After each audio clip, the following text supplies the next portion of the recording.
Okay, so let's dive in. Picture this. You've got these really dense historical texts in front of you, maybe something ancient, complex, and you need to get the gist fast. How do you cut through all that, the centuries of debate and find the core ideas? That's the big challenge. It really is. And that's exactly what we're tackling today. We're doing a deep dive into a work by, well, one of the heavyweights of Western thought, Augustine. Right. Specifically his writings in connection with the Donatist controversy. And we're using the Project Gutenberg edition for this. Good source. So our goal here basically is to unpack this text. We want to understand the huge conflict Augustine was dealing with and hopefully give you a clearer picture, kind of a shortcut into this really foundational debate in early Christianity. It's all about unity, authority, practice. Exactly. We're talking about the heart of the Donatist crisis seen through Augustine's perspective. So let's set the stage a bit. We're talking early 5th century North Africa. Christianity is, now the favored religion in the Roman Empire, but it's dealing with its own internal problems, big divisions. And a lot of this is still raw from the really brutal persecution under Emperor Diocletian, which wasn't that long before, just decades earlier. Right. The Diocletian persecution. That looms large here, doesn't it? Hugely. And it's directly out of that turmoil after the persecution that this massive split happens, the Donatist controversy. And the text makes it clear. This wasn't just some, abstract theological argument. Not at all. It was really rooted in a painful, very practical question. What do you do about the people, especially clergy, who caved during the persecution, who compromised their faith? Precisely. The Donatists were, you could say, a rigorous group, very strict. They essentially believed that ministers who had betrayed the faith, maybe by handing over scriptures to the Roman authorities to be burned, that kind of thing, they believed those ministers had lost their spiritual authority permanently. Okay, forfeited it. Yeah.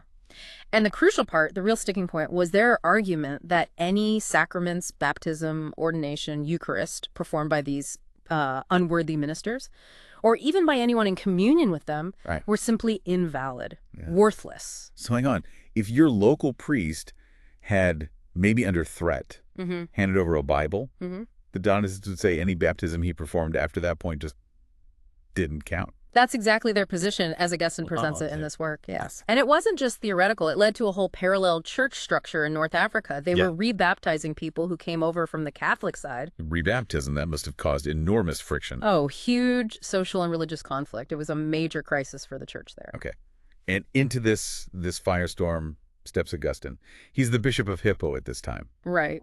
And he's arguing pretty forcefully for the Catholic Church's position against the Donatists. So what's his main line of attack in these writings? Well, the overriding theme, you see it again and again in the text, is the absolute necessity of church unity. For Augustine, schism splitting the church isn't just, a disagreement. It's a deep, serious wound to the body of Christ. So the separation itself is a core problem for him. It's perhaps the primary error, in his view. He sees the Donatist separation as fundamentally wrong, regardless of the initial reasons. Okay, unity first. But then there's his argument about the sacraments themselves. This is the bit that, well, it had huge consequences down the line, didn't it? Absolutely massive. This is where he really develops the idea that the effectiveness, the validity, you could say, of a sacrament like baptism, it doesn't actually depend on the moral character or the official status of the person performing it. Right. The text really emphasizes his argument here. The power of the sacrament comes from God, directly from Christ, and through the institution of the church itself. The minister, the human being performing the rite, is merely an instrument. Yeah. Their personal failings don't nullify God's grace. So he's basically saying, look, even if the person pouring the water, saying the words, is, a sinner, or maybe even technically outside the recognized church structure, like the text says, performing a baptism outside the communion of the church, if they do the rite correctly, with the right intention, it's still a valid baptism. Yeah. Because the power isn't theirs to begin with. Precisely. You've got it. It's God's power, channeled through the established form of the sacrament. This was a really direct challenge to the Donatist focus on the minister's personal purity. Augustine wanted to ensure people could trust the sacraments, to safeguard that grace and avoid this endless, paralyzing uncertainty about whether your baptism was good enough based on judging the minister's soul or past. That makes sense. It provides a kind of objective certainty. It does. Now, the source, the text we're looking at, also mentions that the Donatists didn't just pull their ideas out of thin air. They actually pointed to an earlier, highly respected church father, Cyprian of Carthage. That's right, Cyprian. He was a major figure from the previous century, also from North Africa. And the Donatists used his writings to argue that, yes, sacraments performed outside the true church were invalid. So how does Augustine handle that? Does he just say Cyprian was wrong? No, and this is really key to Augustine's method. He doesn't just dismiss Cyprian, who was, widely revered. Instead, Augustine engages deeply with Cyprian's writings. He basically argues that the Donatists are misreading Cyprian, or maybe taking him out of context, or focusing only on certain parts. Ah, the classic, you're misinterpreting him move. Exactly. Augustine points to other things Cyprian said, or emphasizes Cyprian's own deep commitment to church unity, even when he disagreed on things. He argues that if you look at Cyprian's whole legacy and later church developments, it actually supports the Catholic understanding of unity and the sacraments, not the Donatist one. So he's sort of reclaiming Cyprian for the Catholic side. In a way, yes. It's a very sophisticated approach, using reasoned interpretation of tradition to counter your opponent's appeal to that same tradition. It's quite impressive, really. Turning their own authority figure against them by rereading his work, that's a powerful rhetorical strategy. It definitely is. And throughout these writings, the source shows Augustine has this kind of dual tone. Huh. On the one hand, he's incredibly assertive, very strong in defending the Catholic position and condemning the schism. Right. But on the other hand, he's also deeply analytical. He's not just making pronouncements, he's engaging in careful theological reasoning, logical argument.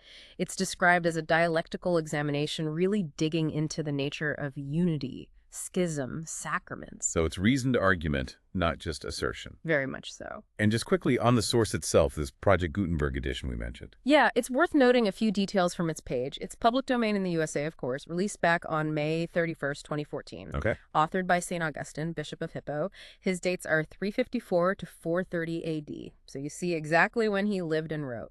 And it lists an editor, Marcus Dodds, and a translator, John R. King. Important to know who shaped the version we read. Definitely. And interestingly, Project Gutenberg gives it a reading ease score of 65.6.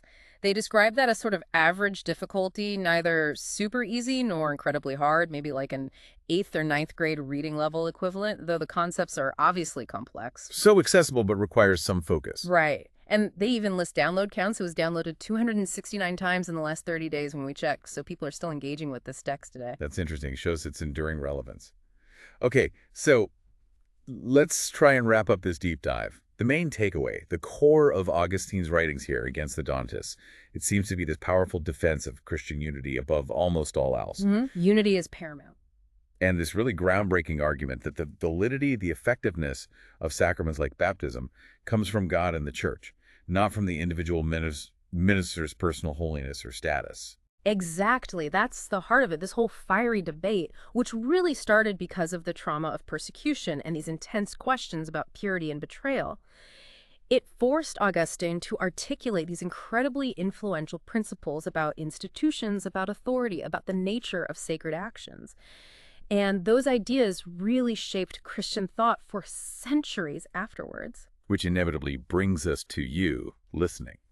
No. How does this argument from the 5th century, this fight over who could perform a valid baptism, how does it connect with your world today? Mm-hmm. I mean, when you think about institutions, could be religious, could be secular, political, whatever, how do you balance the actions or the character flaws of the people within them against the validity or the importance of the institution itself or the work it's supposed to be doing?